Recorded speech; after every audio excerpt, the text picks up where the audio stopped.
This is called Parable of Times Square.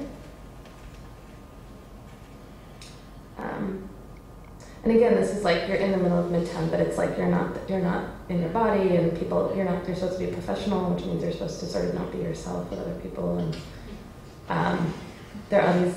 Is that what a professional means? I was always after a wondering. while, that's what it means. Okay. I actually realized because they're saying that in corporations you shouldn't fart because you can't open the windows or something. Yeah, that's probably Like the handbook. literally. Yeah.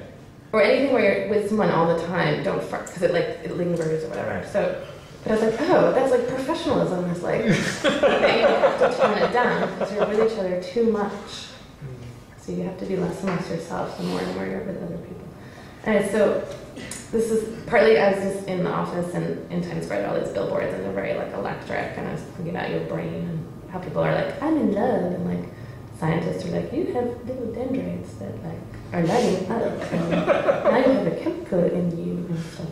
And I find like if I get a crush, I'm like, oh, like the chemicals, and I'm like, oh, weird. It's me and chemicals.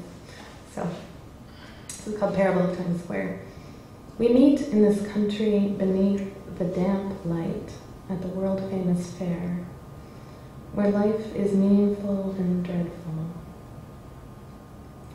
The conglomerates show off their wares, which will help us when we're sick of work and heading for the train. I hate to be alone. The solitude of Brooklyn.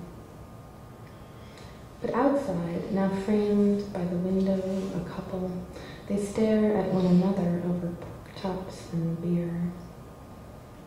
I call you on the telephone. I call to hear your muffled voice. People aren't the be-all and end-all of one another's lives, you say.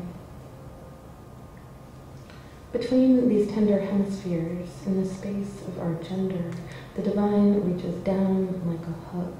Must it be such a hardship, then, to hoist ourselves up to the conscious interior? Are we so cleanly spoken here that all has been said by two bodies, alone in the dark, their brains electrified, their tongues in one another's mouths?